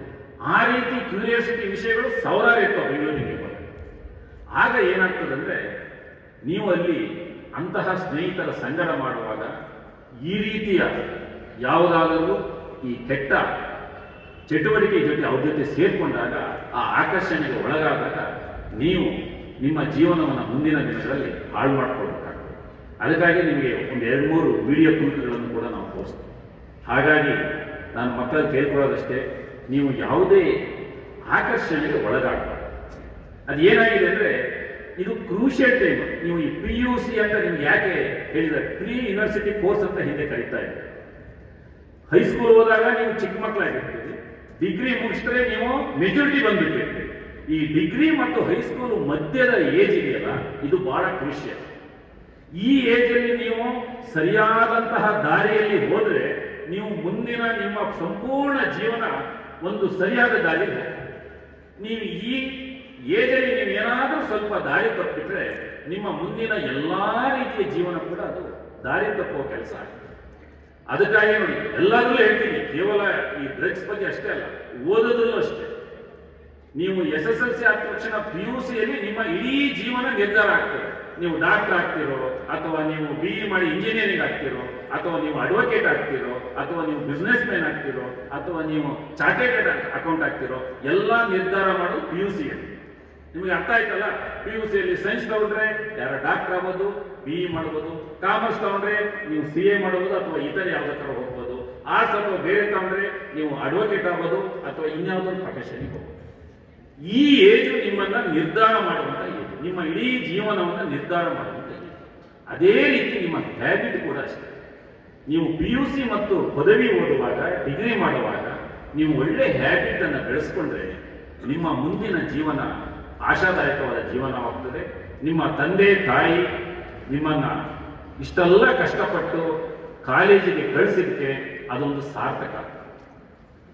ನಾನು ಮಕ್ಕಳಲ್ಲಿ ಕೇಳ್ಕೊಳ್ಳೋದಷ್ಟೇ, ನಾನು ಕೂಡ ಒಂದು ಗ್ರಾಮೀಣ ಭಾಗದಲ್ಲಿ, ನಮ್ಮ ಅಡಿಷನಲ್ SP ರಾಮಚಂದ್ರ ಸಾಹೇಬರು ಕೂಡ ಅಷ್ಟೇ, ಅವರು ಒಂದು ಗ್ರಾಮೀಣ ಭಾಗದ ಕುಣಿಗಲ್ ಭಾಗದಲ್ಲಿ ಇದೇ ಥರ ತೋಟದಲ್ಲಿ ಕೆಲಸ ಮಾಡಿ ಬಂದಂತ. ಶ್ರೀಕಂಠಣ್ಣ ಕೂಡ ಒಂದು ಗ್ರಾಮೀಣ ಭಾಗದಲ್ಲಿ ಬಂದ. ನಾವೆಲ್ಲ ಈ ಹುದ್ದೆಗೆ ಬರಲು ಕಾರಣ ಅಷ್ಟೇ, ನಮಗೆ ಡೆಡಿಕೇಶನ್. ನೀವು ಯಾವತ್ತೂ ಅಷ್ಟೇ ನಿಮಗೆ ಒಂದು ಗುರಿ ಇಟ್ಕೋಬೇಕು. ನಮ್ಮ ತಂದೆ ತಾಯಿ ಪರಿಸ್ಥಿತಿ ಏನು, ಅವರು ನಮ್ಮನ್ನು ಎಷ್ಟು ಕಷ್ಟಪಟ್ಟು ಸಾಕ್ತಾ ಇದ್ದಾರೆ, ಅವರ ಉದ್ದೇಶಕ್ಕೆ ನಾವು ಚ್ಯುತಿ ಬರದ ಹಾಗೆ ನಡ್ಕೋಬೇಕು. ಒಂದು ಯಾವ್ದಾದ್ರೂ ಒಂದು ಜೀವನದಲ್ಲಿ ಒಂದು ಸಾಧನೆ ಮಾಡಬೇಕು ಎಂಬ ಒಂದು ಗುರಿ ನಿಮ್ಮಲ್ಲಿ ಯಾವತ್ತೂ ಕೂಡ ಇದೆ. ನೀವು ನೋಡ್ತಾ ಇರ್ಬೋದು, ನಿಮ್ಮ ತಂದೆ ತಾಯಿ ಇಲ್ಲಿ ಕನಕಪುರಕ್ಕೆ ಬಂದರೆ ಇಲ್ಲಿ ಹೋಟೆಲ್ ಟೀ ಕುಡಿಯೋಕೆ ಹಿಂದೆ ಮನೆ ನೋಡ್ತಾರೆ, ಎಲ್ಲಪ್ಪ ಟೀ ಕುಡಿದ್ರೆ 20 ರೂಪಾಯಿ ಖರ್ಚಾಗ್ತದೆ, ಸುಮ್ಮನೆ ಯಾಕೆ ಖರ್ಚು ಮಾಡೋದು, ಮನೆಯಲ್ಲಿ ಟೀ ಕುಡಿಯೋಣ ಅಂತ ಹೋಗ್ತಾರೆ. ಆದರೆ ನೀವು ಯಾವತ್ತಾದ್ರೂ ನಿಮ್ಮ ತಂದೆ ತಾಯಿಗೆ ಅಪ್ಪ ನನಗೊಂದು ಬುಕ್ ಬೇಕು, ಪೆನ್ ಬೇಕು, ನನಗೆ ಬ್ಯಾಗ್ ಇಲ್ಲ ಅಂತ ಹೇಳಿದ್ರೆ ಯಾವತ್ತಾರ ಆಗಲ್ಲ ಅಂತ ಹೇಳಿದಾರಲ್ಲಪ್ಪ, ಮೊದಲು ಹೋಗಿ ತಗೋ ಅಂತ ಹೇಳ್ತಾರೆ. ಅಂದ್ರೆ ನಿಮ್ಮ ಮೇಲೆ ನಿಮ್ಮ ತಂದೆ ತಾಯಿ ಕನಕಪುರಕ್ಕೆ ಬಂದ್ರೆ ಟೀ ಕುಡಿದೆ ವಾಪಸ್ ಮನೆ ಹೋಗ್ತಾರೆ, ಆದರೆ ಮಕ್ಕಳಿಗಾಗಿ ಎಷ್ಟು ಶ್ರಮ ವಹಿಸ್ತಾರೆ ಇದನ್ನ ನೀವು ಯೋಚನೆ ಮಾಡಿ. ಈ ಯೋಚನೆ ಯಾವ ಮಕ್ಕಳಲ್ಲಿ ಇರುತ್ತೋ ಅವರು ನಿಜವಾಗಿಯೂ ನೀವು ಮುಂದೆ ಒಳ್ಳೆ ಸಾಧನೆ ಮಾಡ್ತೀರಿ. ಸಾಕಷ್ಟು ಅವಕಾಶಗಳಿವೆ. ಮತ್ತೆ ಯಾವತ್ತೂ ಅಷ್ಟೇ ಗ್ರಾಮೀಣ ಭಾಗದ ವಿದ್ಯಾರ್ಥಿಗಳಲ್ಲಿ ಯಾವಾಗಲೂ ಅಷ್ಟೇ ನಿಮ್ಮಲ್ಲಿ ನೆಗೆಟಿವ್ ಯೋಚನೆ ಬರಬಾರ್ದು. ಇದು ತುಂಬಾ ಜಾಸ್ತಿ ಆಗಿದೆ. ಇಲ್ಲಪ್ಪ ಯಾವುದೋ ಒಂದು ದೊಡ್ಡ ಪ್ರೈವೇಟ್ ಕಾಲೇಜಲ್ಲಿ ಓದಿದ್ರೆ ನಾವು ಭಾರಿ ಒಳ್ಳೆ ಕೆಲಸ ತಗೊಳ್ತೀವಿ ಅನ್ನೋದು ಅದೆಲ್ಲ ಸುಳ್ಳು. ನಾನು ಮೊದಲೇ ಹೇಳಿದೆ, ಈಗಿನ ಅಂಕಿಅಂಶಗಳಲ್ಲಿ ಗ್ರಾಮೀಣ ಭಾಗದ ವಿದ್ಯಾರ್ಥಿಗಳೇ ಕಾಂಪಿಟೇಷನ್ ಎಕ್ಸಾಮ್ ಅಲ್ಲಿ ಹೆಚ್ಚು ಅಂಕಗಳನ್ನು ಪಡೆಯುತ್ತಿದ್ದಾರೆ ಮತ್ತು ಅವರು ಒಳ್ಳೊಳ್ಳೆ ಹುದ್ದೆಗಳಿಗೆ ಹೋಗ್ತಾ ಇದ್ದಾರೆ. ಹಾಗಾಗಿ ನಿಮಗೆ ಒಳ್ಳೆ ಅವಕಾಶಗಳಿದ್ದಾವೆ. ಎಲ್ಲ ಕಾಲೇಜುಗಳು ಒಂದೇ. ಕನಕಪುರದಲ್ಲಿ ಓದೋದು ಅದೇ ವಿಷಯ, ಬೆಂಗಳೂರಿಗೆ ಹೋದ್ರು ಅದೇ ವಿಷಯ, ಇನ್ನೊಂದು ಯೂನಿವರ್ಸಿಟಿಲಿ ಓದೋದು ಅದೇ ವಿಷಯ ಓದೋದು. ನೀವು ಡೆಡಿಕೇಶನ್ ಆಗಿ ಓದಬೇಕು. ಯಾವುದೇ ರೀತಿಯಂತಹ ಕೆಟ್ಟ ಆಕರ್ಷಣೆಗಳಿಗೆ ದಯವಿಟ್ಟು ಒಳಗಾಗಬೇಕು. ಈ ಆಕರ್ಷಣೆನೇ ನಿಮ್ಮನ್ನ ಹಾಳು ಮಾಡೋದು. ಯಾರೋ ಹೇಳ್ತಾರೆ, ಯಾವೊಬ್ಬ ಹೇಳ್ತಾನೆ, ವಾರ ಇವತ್ತೊಂದು ಪಾರ್ಟಿ ಮಾಡೋಣ ಅಂತ. ಮೊದಲು ಹೋಗ್ತೀರಿ, ನೀವು ಪೆಪ್ಸಿ ಕುಡಿತೀರಿ, ಅದೇ ಒಂದು ದೊಡ್ಡ ಪಾರ್ಟಿ. ಪೆಪ್ಸಿ ಕುಡಿದು ಒಂದು ವಾರ 15 ದಿವಸ ಆದ್ಮೇಲೆ ಪೆಪ್ಸಿ ಅಂತ ಚೆನ್ನಾಗಿಲ್ಲ ಕಣಪ್ಪ, ನೋಡೋಣ ಬೇರೆ ಯಾವ್ದೋ ಒಂದು ಸಣ್ಣ ಬಿಯರ್ ಏನಾಗಲ್ಲ ಕಣಪ್ಪ, ಊರ್ ತಗೊಳ ಏನಾಗಲ್ಲ ಅಂತ ಹೇಳ್ತೀವಿ. ಇದಕ್ಕೆ ಆಕರ್ಷಣೆ. ಪೆಪ್ಸಿ ಕುಡಿದು ಬಿಯರ್ ಕುಡಿದು ಆಮೇಲೆ ನಿಮ್ಮ ಹ್ಯಾಬಿಟ್ ಅನ್ನ ಬೇರೆ ದಾರಿಗೆ ತಗೊಂಡು ಹೋಗದೆ ದಿಸ್ ಇಸ್ ದ ಆಕರ್ಷಣೆ. ಇದಕ್ಕೆ ನೀವು ಒಳಗಾಗಬೇಕು. ಇದು ನಿಮ್ಮ ಈ ಸಮಯನೇ ಅಲ್ಲ. ಅಂತ ಆಕರ್ಷಣೆಗಳಿಗೆ ಒಳಗಾಗುವಂತ ಸಮಯನೇ ಅಲ್ಲ. ನಾನು ಇದರಲ್ಲಿ ಇನ್ನೊಂದು ವಿಷಯವನ್ನ ಹೇಳ್ತೇನೆ. ಸಾಕಷ್ಟು ನಿಮ್ಮ ಉಪನ್ಯಾಸಕರು ಬೋಧನೆ ಮಾಡಿದ್ದಾರೆ, ಏನಪ್ಪ ಇರೋ DSP ಬಂದು ಏನೋ ಒಂದು ಹೇಳ್ತಾ ಇದ್ದಾರೆ ಅಂತ ಅನ್ಕೋಬಹುದು. ನಾನು ಈ ಜಿಲ್ಲೆಗೆ ಬಂದು ಒಂದು ವರ್ಷದಲ್ಲಿ, ಈ ಜಿಲ್ಲೆ ಅಂತಲೇ ಎಲ್ಲ ಕಡೆನೂ ಇದೆ, ಸಾಕಷ್ಟು ಟೈಮ್ ನೋಡಿದ್ದೀನಿ. ನನಗೆ ಪ್ರತಿ ವಾರಕ್ಕೊಂದು ಫೋನ್ ಮಾಡ್ತಾರೆ ಒಬ್ಬ ಸಬ್ ಇನ್ಸ್ಪೆಕ್ಟರ್, ಸರ್ ಒಂದು ಮೈನರ್ ಹುಡುಗಿ ಮಿಸ್ಸಿಂಗ್ ಆಗಿದೆ, 18 ವರ್ಷದ ಒಳಗಿನ ಹುಡುಗಿ ಮಿಸ್ಸಿಂಗ್ ಆಗಿದೆ ಅಂತ ಒಂದು ಕಂಪ್ಲೇಂಟ್ ಮಾಡ್ತಾರೆ. ಅವಾಗೆಲ್ಲ ಮಿಸ್ಸಿಂಗ್ ಕೇಸ್ ತಗೊಳ್ತೀನಿ, ಈಗ ಒಂದು ಕಿಡ್ನಾಪ್ ಕೇಸ್ ತಗೊಳ್ತಾ ಇದ್ದೀವಿ. 18 ವರ್ಷದಕ್ಕಿಂತ ಕಡಿಮೆ ಇರುವಂತಹ ಯಾವುದೇ ಒಂದು ವಿದ್ಯಾರ್ಥಿನಿ ಮಿಸ್ಸಿಂಗ್ ಆಗಿ ಒಂದು ಕಿಡ್ನಾಪ್ ಅಂತ ಕೇಸನ್ನು ನಾವು ಕನ್ಸಿಡರ್. ಇದು ಹೆಚ್ಚಿಗೆ ಆಗಿದೆ. ಇದಕ್ಕೆ ಕಾರಣ ಇದು ಆಕರ್ಷಣೆ. ಇಲ್ಲಿ ಗೊತ್ತಾಯ್ತಾ? ನೀವು ಓದುವ ಸಂದರ್ಭದಲ್ಲಿ ಎಜುಕೇಶನ್ ಮಾಡಿದರೆ 18 ವರ್ಷದ ಮೈನರ್ ಇದ್ರೂ ಕೂಡ ಯಾವುದೋ ಒಂದು ಆಕರ್ಷಣೆಗೆ ಲವ್ ಮಾಡಬೇಕು ಅಂತ ಹೇಳಿ ಯಾವ್ದಾದ್ರು ಹುಡುಗನ ಜೊತೆಗೆ ಮೈನರ್ ಏಜಲ್ಲೇ ನೀವು ಆ ಹುಡುಗನ ಜೊತೆಗೆ ನಾನು ಮದುವೆ ಆಗ್ತೀನಿ ಅಂತ ಹೋದ್ರೆ ಅಥವಾ ಅವನ ಜೊತೆಗೆ ಸಹಬಾಳ್ವೆ ಮಾಡ್ತೀನಿ ಅಂತ ಹೋದ್ರೆ ಅದ್ರ ಪರಿಣಾಮ ಏನಾಗ್ತದೆ ಗೊತ್ತಾ? ಆ ಹುಡುಗ ಜೈಲಿಗೆ ಹೋಗ್ತಾನೆ, ನೀವು ಬಂದು ಮನೆಗೆ ಕೊಡಿ. ಇಷ್ಟೇ. ಈ ರೀತಿ ಪ್ರಕರಣಗಳು ಪ್ರತಿ ವಾರಕ್ಕೊಮ್ಮೆ ಆಗ್ತದೆ. ಎವ್ರಿ ವೀಕಿಗೆ ಒಮ್ಮೆ ನನ್ನ ಸಬ್ಜಿಯನ್ನು ಎಡೆ ತಲುಪುತ್ತದೆ. ಚನ್ನಪಟ್ಟಣ ಮತ್ತು ಕನಕಪುರ ಪ್ರತಿ ವಾರ 15 ದಿವಸಕ್ಕೊಮ್ಮೆ ಇಂತಹ ಒಂದು ಕಂಪ್ಲೇಂಟ್ ಅನ್ನು ನಾನು ನೋಡ್ತಾ ಇದ್ದೇನೆ. ಈ ರೀತಿಯ ಆಕರ್ಷಣೆಗಳಿಗೆ ಒಳಗಾಗ್ತದೆ. ನೀವಿನ್ನೂ 18 ಏಜ್ ನಿಮ್ಗೆ ಅದಕ್ಕೆ ಸಮಯವಿದೆ. ನೀವು ಒಳ್ಳೆ ರೀತಿಯಲ್ಲಿ ಓದಿ ಡಿಗ್ರಿ ಮುಗಿಸಿ ಒಳ್ಳೆ ಪ್ರೊಫೆಷನ್ಗೆ ಹೋದ್ಮೇಲೆ ನೀವೇ ಆಯ್ಕೆ ಮಾಡ್ಕೊಳ್ಳಿ ನಿಮ್ಮ ಸಂಗತಿಗಳನ್ನ. ನೀವು ಯಾವ ಸಂಗತಿಗಳನ್ನ ಆಯ್ಕೆ ಮಾಡೋದು ನಿಮ್ಮ ತಂದೆ ತಾಯಿ ಬೇಜಾರು ಮಾಡ್ಕೊಳ್ಳಲ್ಲ. ಇದು ಸಮಯ ಅಲ್ವಾ? 18 ವರ್ಷದ ಒಳಗಡೆನೆ ನೀವು ಈಗ ಇನ್ನೂ PUC ಮಾಡ್ತಾ ಇರ್ತೀರಿ, SSLC ಮಾಡ್ತಾ ಇರ್ತೀರಿ. ಈ ಸಂದರ್ಭದಲ್ಲಿ ಈ ರೀತಿಯ ಲವ್ ಮಾಡೋದು, ಅದು ಈ ರೀತಿಯ ಆಕರ್ಷಣೆಗೆ ಒಳಗಾಗಬಾರ್ದು. ಇದು ಕೂಡ ಅತಿ ಹೆಚ್ಚಾಗಿ ಈ ಭಾಗದಲ್ಲಿ ರಿಪೋರ್ಟ್ ಆಗ್ತಾ ಇದೆ. ಇದಕ್ಕೆಲ್ಲದಕ್ಕೂ ಕೂಡ ಆ ರೀತಿ ಮನಸ್ಸನ್ನು ಕೊಡಬಾರ್ದು. ನಿಮಗೆ ಪುನಃ ಈ ಏಜ್ ಬರಲ್ಲ. ನೀವು 2-3 ಸರಿ PUC ಮಾಡ್ಲಿಕ್ಕಾಗ್ತದೆ, ಒಂದೇ ಸರಿ PUC ಮಾಡೋದು, ಡಿಗ್ರಿ ಹೋದ್ಮೇಲೆ ಮತ್ತೆ PUC ಮಾಡೋಕ್ಕಾಗ್ತದೆ? ಆಗಲ್ಲ. ಇದು ಇರೋದು ಒಂದೇ ಅವಕಾಶ, ನಿಮ್ಮ ಇಡೀ ಲೈಫಲ್ಲಿ ಇರೋದು ಒಂದು ಅವಕಾಶ. ಆ ಅವಕಾಶವನ್ನ ಸರಿಯಾಗಿ ಸದುಪಯೋಗ ಪಡಿಸ್ಕೋಬೇಕು. ಇಷ್ಟನ್ನ ಹೇಳಿ ನಮ್ಮ ಈ ಕಾರ್ಯಕ್ರಮಕ್ಕೆ ಈ ಕಾರ್ಯಕ್ರಮವನ್ನು ನಡೆಸಿಕೊಡ್ಲಿಕ್ಕೆ ಅವಕಾಶ ಮಾಡಿಕೊಟ್ಟಂತ ತಮಗೆಲ್ಲರಿಗೂ ಇನ್ನೊಮ್ಮೆ ನಾನು ಸ್ವಾಗತ ಕೋರ್ತಾ ನನ್ನ ಮಾತನ್ನು ಮುಗಿಸ್ತೇನೆ. Thank you.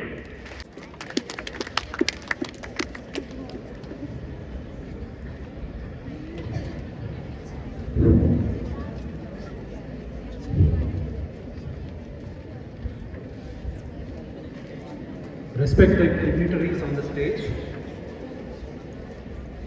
my dear teachers, ನಿಮಗೆಲ್ಲರಿಗೂ ಗೊತ್ತಿರುವಂತೆ They have invited me to talk on this very important topic, that is drug and drug abuse. ನಾನು ಏನು ಮಾತಾಡಬೇಕು ಅಂತ ಸ್ವಲ್ಪ ಪ್ರಿಪ್ರೇಷನ್ ಮಾಡ್ತಾ ಇರಬೇಕಂದ್ರೆ ಒಂದಷ್ಟು ಪಾಯಿಂಟ್ನ ನಾನು ಮಾಡ್ಕೊಂಡಿದ್ದೆ. ಬಟ್ ಗಿರೀಶ್ ಮಾತು ಕೇಳಿದ್ಮೇಲೆ ನಂಗೆ ತುಂಬ ಭಯ ಆಯಿತು, ಯಾಕಂದರೆ ನಾನು ಏನು ಮಾತಾಡಬೇಕು ಅಂದ್ಕೊಂಡಿದ್ನೋ ಅವ್ರು ತುಂಬ ಚೆನ್ನಾಗಿ ಮಾತಾಡಿದ್ರು. ಸೊ ನಾವು I am thinking what new information can I give you. So ನನಗೆ ಸರ್ ಹೇಳಿದ್ದಾರೆ, ಸರ್ ನಿಮ್ಗೊಂದು 15 ನಿಮಿಷ ಅವಕಾಶ ಇದೆ, ಅಟ್ ಲಾಸ್ಟ್ ನೀವು 20 ಮಿನಿಟ್ಸ್ವರೆಗೂ ನೀವು ಮಾತಾಡ್ಬೋದು ಅಂತ ಹೇಳಿದ್ದಾರೆ. So I will not take much time. ನೀವೆಲ್ಲ ಒಂದು ಒಳ್ಳೆ ಉದ್ದೇಶಕ್ಕೋಸ್ಕರ ನಾವೆಲ್ಲ ಇಲ್ಲಿ ಸೇರಿದ್ದೀವಿ. ಪ್ಲಸ್ ನೀವೆಲ್ಲ ಒಂದು ಅವೇರ್ನೆಸ್ ಮೂಡಿಸೋಕ್ಕೋಸ್ಕರ ಒಂದು ಒಳ್ಳೆ ರ್ಯಾಲಿ ಮಾಡ್ಕೊಂಡು ಬಂದಿದ್ದೀರಾ. I am sure the people of Kanakpura would have noticed that, and definitely they will be, taking part in this drive to say no drugs and say yes to good life. Respected sirs, drug abuse is one of the fastest growing challenges in India. As you all know that whole world is looking towards India. Yakandre ನಮ್ಗೀಗಿರೋ India, it's a young India, because whole world is expecting what best India can do to the world. And we are very lucky to be in this golden period of Indian development. According to national drug independent treatment centre, that is AIIMS Delhi, ಅದ್ರ ಪ್ರಕಾರ 7.2 crores of Indians are influenced by this drug abuse, and nearly 60% of drug addiction in India are between the age. Please idanna artha madkoli, 60% of this drug abuse is between the age 15 to 35. I think we all here can correlate to this age group 16 to 25. Nan ಏನು ಹೇಳ್ತಾ ಇದೆ, the whole world is looking towards, because we are young India, but Indians are very importantly, student populations are getting influenced by these drugs. And nanondu statistics ni munde helake ishtapadtini. This is in 2024 statistics. I'm sure the police department will have exact statistics. This is what has come in media. 3,403 cases of drug cases in Bangalore city alone. 3,433 cases. More than 50% of these cases of this state is registered after Bangalore. Bangalore is the main hub of drug abuse. And very surprisingly, ಈ ಲಿಸ್ಟಲ್ಲಿ ನಮ್ಮ Bangalore rural ಇರಲಿಲ್ಲ. But Hivaga, rural Bangalore also has been added to this list. It is very alarming, and it is very important for all of us stakeholders who are sitting here, the lawmakers, the teachers, the students, the parents, everybody should take a notice of this. Sir Eldro, we are not very far from Bangalore. Because of industrialization, in Gotu Arvaliyalli, we have Asia's biggest industrial area, where people are coming to work from different parts of India and different parts of country also. And also I would like to tell here that two important biggest university of Karnataka is situated in this road. Dayanand Sagar University, Jain International University. These both universities are contributing towards attracting people from all over the world. So idella influence agutte. Adike I am sure the police department would have noticed this, and definitely they will come up with all the possible strategies where they can reduce this drug abuse. Type of drug abuse ನೀವು already 3 videos ನೋಡಿದ್ರಿ, ತುಣುಕುಗಳನ್ನು ನೋಡಿದ್ರಿ, ಅದರಲ್ಲಿ ತುಂಬಾ ಚೆನ್ನಾಗಿ explain ಮಾಡಿದ್ರು. I really appreciate police department to make such an impacted video which can influence students' mind. ಅದರಲ್ಲಿ ಎಲ್ಲ ಸ್ಟೇಕ್ ಹೋಲ್ಡರ್ಸ್ ಬಗ್ಗೆನೂ ಕವರ್ ಮಾಡಿದ್ರು. ಸೊ ಅದರಲ್ಲಿ I don't want to educate to you, or I don't want to tell you what all substance or what all comes in drug abuse, but ನಿಮಗೆಲ್ಲ ಗೊತ್ತಿರುತ್ತೆ. It can start as a simple small drug for cold and fever. It can lead up to the biggest drug abuse. ನಾವು first ಶುರು ಮಾಡುವಾಗ ಅದೊಂದು ಥ್ರಿಲ್ಗೋಸ್ಕರನೋ ಇಲ್ಲ ಬ್ಯಾಡ್ ಇನ್ಫ್ಲೂಯೆನ್ಸ್ಗೋಸ್ಕರನೋ ಶುರು ಆಗುತ್ತೆ. They always say ಅದು ನಮಗೆ ಒಂದು ಸುಳ್ಳು ಪ್ರಪಂಚ ಸೃಷ್ಟಿ ಮಾಡುತ್ತೆ ನಮ್ಮ ಹಿಂದೆ. But it shows you that it is heaven, but it is pushing you towards hell. So ಅದನ್ನ ಅರ್ಥ ಮಾಡ್ಕೋಬೇಕು ನೀವೆಲ್ಲ. There are lot of ill effects. For example, if you ನಿಮ್ಗೆಲ್ಲ ತಿಳಿಸ್ಬೇಕು ಅಂದ್ರೆ health impact on drug abuse ಏನಾಗುತ್ತೆ ಅಂದ್ರೆ physical effect. ನಮ್ಗೆಲ್ಲ ಅನ್ಸ್ತೀವಿ ಓಕೆ ಅವ್ನು ಡ್ರಗ್ ಮಾಡ್ತಾ ಇದ್ದಾನೆ, ಬಟ್ ಈ ಸ್ಟಿಲ್ ಓಕೆ, ಈ ಸ್ಟಿಲ್ ಸ್ಟ್ರಾಂಗ್ ಎನಫ್. ಬಟ್ ನಿಮ್ಗೆ ಅರ್ಥ ಆಗಲ್ಲ, ಇಟ್ ಈಸ್ ನಾವು ಒಂದು ಡಿಸೀಸ್ನ ಸ್ಲೋ ಪಾಯ್ಸನ್ ಅಂತ ಕರಿತೀವಿ, ಅದು diabetes. According to WHO, the diabetes is called as slow poison, but after diabetes drug abuse is called to be a slow poison.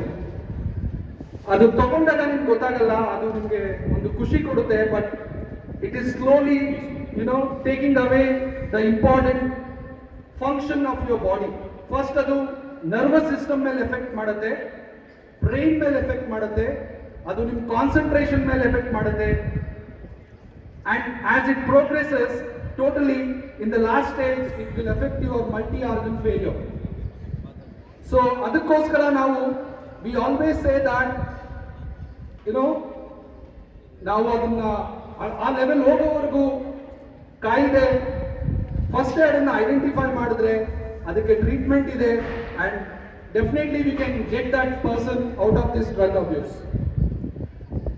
ಇದರಲ್ಲಿ roles and policies becomes very important. I'm sure already the police department has taken a golden step to educate you all towards this drug abuse. ಇವತ್ತು ಅವರು ಒಂದು ಒಳ್ಳೆ ಕಾರ್ಯಕ್ರಮವನ್ನ ಹಮ್ಮಿಕೊಂಡಿದ್ದಾರೆ, ಎಲ್ಲರಿಗೂ awareness ಮೂಡಿಸಬೇಕು ಅಂತ. So ಇದಕ್ಕೆ ನಾನು ರಿಲೇಟ್ ಮಾಡ್ಕೋಬೇಕು ಅಂತ ಅನ್ಕೊಂಡ್ರೆ, ಮೊದಲು ನಾವು ಸ್ಟೂಡೆಂಟ್ಗಳಾಗಿದ್ದಾಗ ಎನ್ವೈರನ್ಮೆಂಟೇ ಬೇರೆ ಇತ್ತು, ಈಗಿನ ಎನ್ವೈರನ್ಮೆಂಟೇ ಬೇರೆ ಇದೆ. There is a drastic change in generation. ಅವಾಗ people use to watch us. ಈಗ ಕಾನ್ಸಂಟ್ರೇಷನ್, ಒಬ್ಬರ ಮೇಲೆ ಕಾನ್ಸಂಟ್ರೇಟ್ ಮಾಡೋದು ಕಷ್ಟ ಆಗಿದೆ. ಪೇರೆಂಟ್ಸ್ ಕಾನ್ಸಂಟ್ರೇಟ್ ಮಾಡೋದು ಅವರು ಕಿಡ್ಸ್ ಮೇಲೆ ಕಷ್ಟ ಆಗಿದೆ. ಫ್ಯಾಕಲ್ಟಿ ಕಾನ್ಸಂಟ್ರೇಟ್ ಮಾಡೋದು ಸ್ಟೂಡೆಂಟ್ಸ್ ಮೇಲೆ ಕಷ್ಟ ಆಗಿದೆ. ಬೇರೆ ಬೇರೆ ತರ ಎನ್ವೈರನ್ಮೆಂಟಲ್ ಇನ್ಫ್ಲೂಯೆನ್ಸ್ ತುಂಬಾ ಆಗಿದೆ. So, ಅದಕ್ಕೆ the stakeholders should make a strict law enforcements to bust this drug abuse and punish them very strictly. The role of schools and colleges becomes very important. Must conduct awareness camp. ಈ ತರ awareness ಕ್ಯಾಂಪ್ಗಳು ನಾನು ಸರ್ಗೆ ಹೇಳ್ತಾ ಇದ್ದೆ, ಶ್ರೀಕಂಠ ಸರ್ಗೆ, sir ಇದು just 15 minutes talk ಆದ್ರೆ ಅಷ್ಟೊಂದು ಯೂಸ್ ಆಗಲ್ಲ. We can conduct a workshop. We can conduct a workshop involving the young budding students of this college, schools, which will impact more. ಅದು ತುಂಬಾ ಎಫೆಕ್ಟ್ ಆಗುತ್ತೆ ಅಂತ ಹೇಳಿದ್ದೀನಿ ಸರ್. ಆಸ್ ತುಂಬಾ ಪಾಸಿಟಿವ್ ಆಗಿ ಹೇಳಿದ್ದಾರೆ ಸರ್. ನೀವು ಯಾವಾಗ ಬೇಕಾದ್ರೂ ಬರ್ಬೋದು, ಈ ತರ ವರ್ಕ್ಶಾಪ್ಸ್ ನ ಕಂಡಕ್ಟ್ ಮಾಡ್ಬೋದು ಅಂತ ಹೇಳಿದ್ದಾರೆ. Thank you so much for that sir. Sports and extra curricular activities ನಿಮ್ಮನ್ನ ನೀವು ಅದ್ರಲ್ಲಿ ಇನ್ವಾಲ್ವ್ ಮಾಡ್ಕೊಂಡ್ರೆ, ಒನ್ ಪ್ರೊಬಬ್ ಹೇಳ್ತೀವಿ ನಾವು, ಅದು ಎಂಟಿ ಮೈಂಡ್ ಇಸ್ ಡೆವಿಲ್ ಮೈಂಡ್. ಈಗಿನ ಸ್ಟೂಡೆಂಟ್ಗೆ ಸ್ವಲ್ಪ ಅವ್ರಿಗೆ ಬೇರೆ ಕಡೆ ಅವ್ರ ಮನಸ್ಸನ್ನ ವಿಚಲಿತ ಮಾಡಕ್ಕೆ ಟ್ರೈ ಕೊಟ್ರೆ ಅವ್ರು ಏನೇನೋ ಥಿಂಕ್ ಮಾಡ್ಬಿಡ್ತಾರೆ. So we need to engage them, we need to keep them engaged. ನನ್ಗೆ ಇವಾಗೂ ನೆನಪಿದೆ, ನಾನು ಕಾಲೇಜಲ್ಲಿ ಓದ್ಬೇಕಂದ್ರೆ, ಸ್ಪೋರ್ಟ್ಸ್ ನಡಿಬೇಕಂದ್ರೆ ನಾನು 2 ಸಲ ಜೂನಿಯರ್ ಅಥ್ಲೆಟಿಕ್ ಚಾಂಪಿಯನ್ಶಿಪ್ ಆಗಿದೆ. ನಮ್ದು ಅವಾಗ ವಿಕ್ರಮ್ ಸರ್ ಇದ್ರು, ಫಿಸಿಕಲ್ ಎಜುಕೇಟರ್ ಆಗಿ, ಪ್ರಿನ್ಸಿಪಲ್ ಆಗಿದ್ರು ಅವರು, ನಮಗೆ ಫಿಸಿಕಲ್ ಎಜುಕೇಟರ್ ಆಗಿದ್ರು ಅವಾಗ. So he always use to say that don't waste your young blood, you always engage yourself in a productive, ಏನೇ ಆಗಿರ್ಬೋದು. ನಾನು ಸ್ಪೋರ್ಟ್ಸೇ ಅಂತ ಹೇಳ್ತಿಲ್ಲ, ಕಲ್ಚರಲ್ಸ್ ಆಗಿರ್ಬೋದು, ಇಲ್ಲ ಟುವರ್ಡ್ಸ್ ಸೊಸೈಟಿ ಆಗಿರ್ಬೋದು, ಯಾವುದಾದ್ರೂ ಒಂದ್ರಲ್ಲಿ ಒಳ್ಳೆ ವಿಷಯದಲ್ಲಿ ನಿಮಗೆ ತೊಡಸ್ಕೊಂಡ್ರೆ ಈ ತರ ಎಲ್ಲ ಮೈಂಡ್ ವಿಚಲಿತ ಆಗೋದು ಕಡಿಮೆ ಆಗುತ್ತೆ, and you can really impact our society. And The health sector, the hospitals or rehabilitation centers are there. Only thing is you have to approach them. They can do a very good job in helping these kind of people who are having this kind of drug abuse. ಅವ್ರಿಗೋಸ್ಕರ ತುಂಬಾ specialise ಸೆಂಟರ್ಸ್ಗಳಿದೆ. ನಾವು ದಯಾನಂದ್ ಸಾಗರ್ ಅಲ್ಲಿ ಒಂದು counselling centre ಮಾಡಿದೀವಿ for this kind of drug abuse and other things, where we give lot of counselling and lot of treatment for this kind of people who come to us asking for help. ಹುಡುಗ ಇರ್ತಾನೆ, ಅವನು ಬೇರೆ ಸಿಟಿಯಿಂದ small town ಇಂದ ಕನಕಪುರಕ್ಕೆ ಬರ್ತಾನೆ. ಅವನಿಲ್ಲಿ high school ಸೇರ್ಕೊಂತಾನೆ. ಅವರ parents ಆಸೆ ಏನಾಗಿರುತ್ತೆ, ನನ್ನ ಮಗ ಒಬ್ಬ ಡಾಕ್ಟರ್ ಆಗ್ಬೇಕು ಅಂತ ಅವ್ರಿಗೆ ತುಂಬಾ ಆಸೆ ಇರುತ್ತೆ. ಅವನಿಗೆ ಆಸೆ ಬೇರೆ. ಅವನು ಅಫ್ಕೋರ್ಸ್ ಸ್ಟಡೀಸ್ ಅಲ್ಲಿ ನಾರ್ಮಲ್ ಆಗಿರ್ತಾನೆ, but is interest was in sports. ಅವನು ಹೈಸ್ಕೂಲ್ ಮುಗಿಸ್ಕೊಂತಾನೆ, ರೂರಲ್ ಕಾಲೇಜಿಗೂ ಸೇರ್ಕೊಂತಾನೆ. ಅವಾಗ ಅವನು ಇಲ್ಲಿ ವ್ಯಾಸಂಗ ಮಾಡ್ಬೇಕಂದ್ರೆ ಲಾಟ್ ಆಫ್ ಪ್ರೆಷರ್ ಇರುತ್ತೆ ಅವನ ಮೇಲೆ. ಒಂದು ಕಡೆ ಅವರ ತಂದೆ ತಾಯಿಯ ಪ್ರೆಷರ್, ನೀನು ಡಾಕ್ಟರೇ ಆಗಬೇಕು, ನೀನು ಇಂಜಿನಿಯರೇ ಆಗಬೇಕು ಅಂತ. ಇನ್ನೊಂದು ಕಡೆ ಅವರ family members are brothers and sisters pressure, ನನ್ನ ತಮ್ಮ ಒಬ್ಬ ಡಾಕ್ಟರ್ ಆಗ್ತಾನೆ, ನನ್ನ ತಮ್ಮ ಒಬ್ಬ ಇಂಜಿನಿಯರಿಂಗ್ ಆಗ್ತಾನೆ ಅಂತ. ಈ all pressures, it has A lot of impact on this Young mind. ಈ ಎಲ್ಲಾದ್ರೂ ಮಧ್ಯದಲ್ಲಿ ಎಕ್ಸಾಮ್ ಬರುತ್ತೆ. ಅವನು ಎಕ್ಸಾಮ್ ಅಲ್ಲಿ ಎಷ್ಟೇ ಎಫರ್ಟ್ ಹಾಕಿದ್ರು ಪರವಾಗಿ ಕೂಡ ಅವನು ಜಸ್ಟ್ ಪಾಸ್ ಆಗ್ಬಿಡ್ತಾನೆ. And he doesn't get through in CET. ಅವಾಗ ಅವನಿಗೆ ತುಂಬಾ ಡಿಸಪಾಯಿಂಟ್ ಆಗುತ್ತೆ, ಫ್ಯಾಮಿಲಿಗೆ ಡಿಸಪಾಯಿಂಟ್ ಆಗುತ್ತೆ. This is a point what I want to make you is, ಈ ಒಂದು ಕ್ರೂಷಿಯಲ್ ಪೀರಿಯಡ್ ಅಲ್ಲಿ ನಿಮ್ಮ ಮೈಂಡ್ ಅನ್ನ ನೀವು ಕರೆಕ್ಟ್ ಆಗಿ ತೊಡಸ್ಕೊಂಡ್ರೆ, ಇಲ್ಲ ನೀವು ಇಂಪಾರ್ಟೆಂಟ್ ಪೀಪಲ್ ಜೊತೆ ಮಾತಾಡಿದ್ರೆ, ನೀವು ಇನ್ಸ್ಪೈರ್ ಆಗುವಂತ ಜನಗಳ ಜೊತೆ ಮಾತಾಡಿದ್ರೆ ನೀವು ಅದರಿಂದ ಆಚೆ ಬರ್ಬೋದು. ಸೊ ಈ ಯೂಶುವಲ್ ಸ್ಟ್ರೀಮ್ ಅಂದ್ರೆ ಈ ಮೆಡಿಕಲ್ಲು, ಡೆಂಟಲ್ಲು, ಇಂಜಿನಿಯರಿಂಗ್ ಇದೆಲ್ಲ ಬಿಟ್ಟು ಬೇರೆ ಏನಾದ್ರೂ ನಾನು ಮಾಡ್ಬೋದಾ ಅಂತ ಯೋಚನೆ ಮಾಡಿ ಬೆಂಗಳೂರಿಗೆ ಹೋಗ್ತಾನೆ, ಅಲ್ಲಿ ವ್ಯಾಸಂಗ ಮಾಡ್ತಾನೆ. ಹಂಗೆ ಮುಂದೆ ಹೋಗಿ PhD ಆಗ್ತಾನೆ. So what I'm trying to tell you is, a person, ಇದು ಯಾರು ಅಲ್ಲ, ನಾನೇ. ನಾನು PUC ಅಲ್ಲಿ ಜಸ್ಟ್ ಪಾಸ್. ನನಗೆ ಇದು ಇನ್ನೂ ನೆನಪಿದೆ. ನನ್ನ ಟೀಚರ್ಸ್ ಹೇಳ್ತಾ ಇದ್ದು, ಅಫ್ಕೋರ್ಸ್ ಇವಾಗೂ ಹೇಳ್ತಾರೆ, ನೀನೇನು ಮಾಡೋಕ್ಕಾಗಲ್ಲ ಬಿಡ, ನೀನೇನು ಮಾಡೋಕ್ಕಾಗಲ್ಲ. ಅಫ್ಕೋರ್ಸ್ ನಾನು ಅವ್ರು ತಪ್ಪು ಅಂತ ಹೇಳ್ತಾ ಇಲ್ಲ. Probably they have not seen in me what I have. ನನ್ನನ್ನು ಏನಿದೆ ಅಂತ ಅವ್ರಿಗೆ ಗೊತ್ತಿಲ್ಲ. ನಿಮ್ಮನ್ನು ಏನಿದೆ ಅನ್ನೋದು ನಿಮ್ಗೆ ಗೊತ್ತಿರುತ್ತೆ ಹೊರತು ಅವ್ರಿಗೆ ಗೊತ್ತಿರಲ್ಲ. ಸೊ ನಾನು ನಿಮ್ಗೆ ಏನ್ ಹೇಳಕ್ ಬಯಸ್ತಾ ಇದ್ದೀನಿ ಅಂದ್ರೆ, ಒಬ್ಬ ಸಾಮಾನ್ಯ ಹುಡುಗ who was very very average in study, ಇವತ್ತು ಇಷ್ಟು ಗಣ್ಯರ ಮುಂದೆ ಕುತ್ಕೊಂಡು ನಿಮ್ಮೆಲ್ಲರ ಮಧ್ಯ ಒಂದು ಅವನಿಗೆ ಎಕ್ಸ್ಪೀರಿಯನ್ಸ್ ನ ಮಾತಾಡಕ್ಕೆ ಅವಕಾಶ ಸಿಕ್ಕಿದೆ ಅಂದ್ರೆ, ಯು ಕ್ಯಾನ್ ಡೂ ವಂಡರ್ಸ್. ನಾನು ಅದನ್ನ ಮಾಡ್ಬೋದಾಗಿದ್ರೆ ನೀವು ನನ್ಗಿಂತ ಜಾಸ್ತಿ ಮಾಡ್ಬೋದು. ಸೊ ನಾನು ಈ ಎರಡು ಮಾತುಗಳನ್ನ ಹೇಳಿ ನಾನು ಏನು ರಿಕ್ವೆಸ್ಟ್ ಮಾಡ್ತೀನಿ ಅಂದ್ರೆ, ನಿಮಗೆಲ್ಲ please be aware of these things, what happening. ಈ ಡ್ರಗ್ ಅಬ್ಯೂಸ್ ಅಂದ್ರೆ ಏನು ಅಂತ ತಿಳ್ಕೊಳ್ಳಿ. ನೀವು ಇದನ್ನ ಯಾವತ್ತೂ ಮಾಡಬೇಡಿ. ನಿಮ್ಮ ಅಕ್ಕಪಕ್ಕ ಈ ಥರ ಏನಾದ್ರು ಆಗ್ತಾ ಇದ್ರೆ please report to your higher ups. ನಿಮ್ಮ ಪೇರೆಂಟ್ಸ್ಗೆ ಆಗಿರ್ಬೋದು, ಇಲ್ಲ ನಿಮ್ಮ ಟೀಚರ್ಸ್ಗೆ ಆಗಿರ್ಬೋದು, ಇಲ್ಲ ಪೊಲೀಸ್ ಡಿಪಾರ್ಟ್ಮೆಂಟ್ ಆಗಿರ್ಬೋದು. You all take a part, you all be a group in this to fight this drug abuse. So ಇದೆಲ್ಲಾನು ಹೇಳಿ ನಾನು say no to drugs and say yes to healthy life ಅಂತ ಹೇಳಿ ನಾ ಎರಡು ಮಾತುಗಳನ್ನು ಮುಗಿಸ್ತೀನಿ. ನನಗೆ ಅವಕಾಶ ಮಾಡಿಕೊಟ್ಟದಂಥ ನಮ್ಮ ರೂರಲ್ ಕಾಲೇಜ್ ಆಡಳಿತ ಮಂಡಳಿಗೂ ಮತ್ತು ನಮ್ಮ ಪೊಲೀಸ್ ಡಿಪಾರ್ಟ್ಮೆಂಟ್ಗೂ ತುಂಬ ಥ್ಯಾಂಕ್ಸ್.